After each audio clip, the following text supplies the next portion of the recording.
नमः। मम नाम वेदांत गौड़ अस्ति। मम पितुः नाम श्रीमान नरेंद्र कुमार गौड़ अस्ति।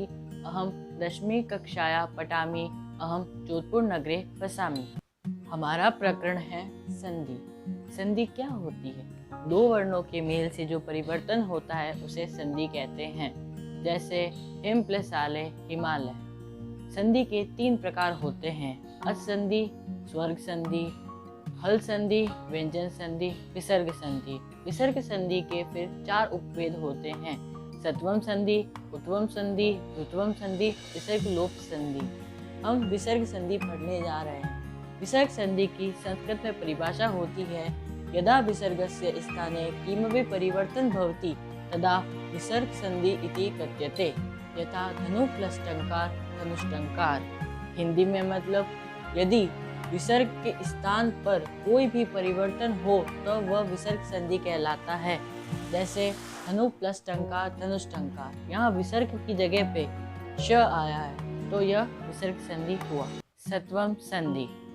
सूत्र विसर्जन्यस्य सह। पहला, जब विसर्ग के बाद च या छ आए तो विसर्ग का तालव्य श हो जाता है।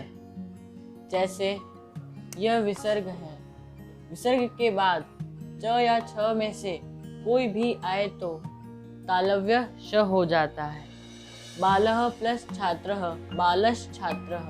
यहाँ छ आया विसर्ग के बाद तो तालव्य श हो गया।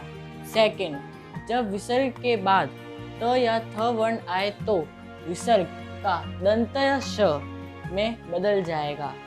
यथा नमः प्लस ते नमस्ते। यहाँ विसर्ग के बाद त वर्ण आया तो विसर्ग दंतय स में बदल गया। तीसरा नियम, विसर्ग के बाद ट या ठ वर्ण आए तो विसर्ग का मूर्धन्य श हो जाता है। यथा यहाँ पूर्व पद के अंत में विसर्ग है और द्वितीय पद के शुरुआत में ट या ठ में से कोई हो तो विसर्ग का मूर्धन्य श हो जाता है। सेकंड एग्जाम्पल, प्रथम पद के अंत में विसर्ग और द्वितीय पद के शुरुआत में ट या ठ में से कोई वर्ण हो तो विसर्ग का मूर्धन्य श हो जाता है। चौथा नियम, जब विसर्ग के बाद तालव्य मूर्धन्य दंतय वर्ण आए तो विसर्ग का विकल्प से तालव्य मूर्धन्य दंत श हो जाता है। यथा रामः प्लस शेते रामशेते रामः शेते। यहाँ पूर्व पद के अंत में विसर्ग और द्वितीय पद की शुरुआत में तालव्य श है तो विकल्प से यह विसर्ग का तालव्य श हो गया। सेकंड एग्जाम्पल, यहाँ पूर्व पद में विसर्ग है और द्वितीय पद में मूर्धन्य श है तो विकल्प से विसर्ग का मूर्धन्य श हो गया।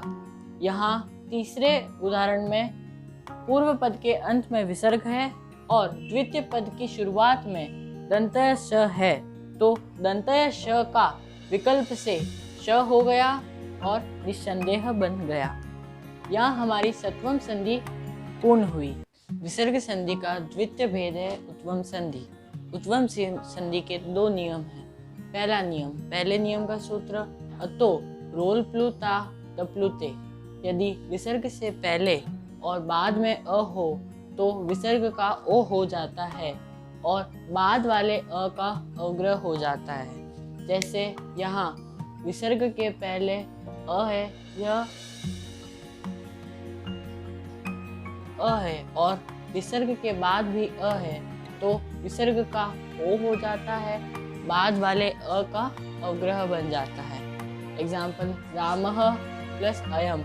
रामः के पहले अ है, बाद में अ है, विसर्ग का ओ हो गया और दूसरे वाले अ का अवग्रह, ये बन गया रामो अयम। फिर नियम सेकंड, सूत्र है हरीश च। यदि विसर्ग से पहले अ हो और बाद में किसी भी वर्ग का तीसरा, चौथा, पांचवा वर्ण या ह य व र ल आए तो विसर्ग का ओ हो जाता है।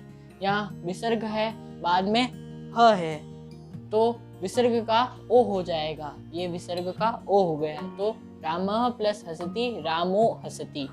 फिर मनः, अंत में विसर्ग और फिर ह, तो विसर्ग का ओ हो जाता है।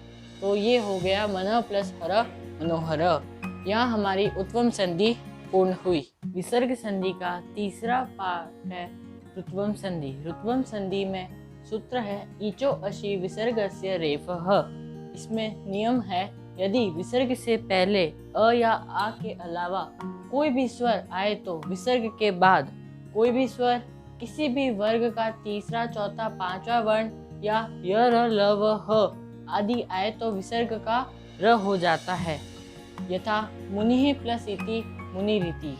यहाँ पर प्रथम पद के अंत में विसर्ग है और द्वितीय पद में कोई भी स्वर आया है तो विसर्ग का र हो जाएगा। यहाँ धेनु प्लस गच्छति, धेनुर गच्छति। यहाँ प्रथम पद के बाद विसर्ग है, या अ या आ नहीं है और यहाँ तीसरा, चौथा, पांचवा वर्ग का वर्ण है तो यह विसर्ग की जगह र हो जाएगा। तो धेनुर गच्छति, यहाँ र रेफ में चला गया। ये हमारी रुत्वम संधि कंप्लीट हुई। विसर्ग लोप संधि। विसर्ग लोप संधि हमारा फोर्थ और लास्ट पार्ट है। तो विसर्ग लोप संधि के नाम से ही पता चल रहा है कि यहाँ विसर्ग का लोप होगा। तो विसर्ग लोप संधि का पहला नियम है कि यदि विसर्ग के पहले आ हो और विसर्ग के बाद कोई भी स्वर हो या किसी भी वर्ण का तीसरा, चौथा, पांचवा वर्ण हो या य, व, र, ल, ह हो तो विसर्ग का लोप हो जाता है। देखते हैं एग्जाम्पल में। ये विसर्ग है, विसर्ग के पहले आ है। विसर्ग के पहले आ होना नेसेसरी है। विसर्ग के पहले आ है और बाद में कोई भी स्वर है तो विसर्ग का लोप हो गया। फिर यहाँ विसर्ग है, उसके पहले आ है और विसर्ग के बाद कोई भी स्वर है तो विसर्ग का लोप हो गया।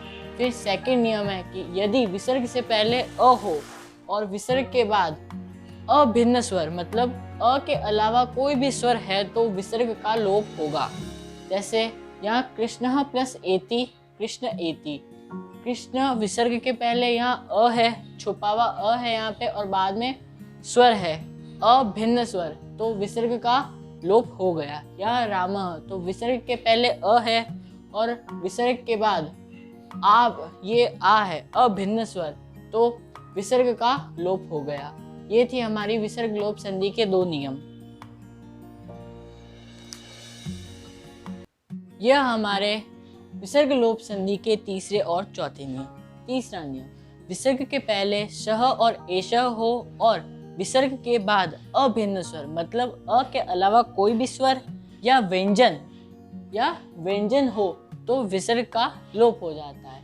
जैसे एशः विष्णु, या एशः है और बाद में अभिन्न स्वर है तो विसर्ग का लोप हो गया, एश विष्णु। फिर सह प्लस तत्र, यहाँ सह है फिर व्यंजन है तो ये हो गया सतत्र। नियम 4 है यदि विसर्ग से पहले लघु स्वर हो और बाद में र हो तो विसर्ग का लोप होने के साथ साथ लघु स्वर दीर्घ स्वर में बदल जाएगा। जैसे हरि प्लस रम्य, यहाँ विसर्ग है, विसर्ग के पहले लघु स्वर और बाद में र हो तो क्या होगा, ये लोप हो जाएगा विसर्ग का और लघु स्वर दीर्घ स्वर बन जाएगा। हरि प्लस रम्य, हरि रम्य। फिर भानु प्लस राजते, यहाँ विसर्ग है, विसर्ग के पहले लघु स्वर और बाद में र तो विसर्ग का लोप और लघु स्वर दीर्घ स्वर, भानु राजते। ये हमने आज पढ़ी विसर्ग संधि। विसर्ग संधि के 4 प्रकार पढ़े। उम्मीद है आपको पसंद आया होगा। इति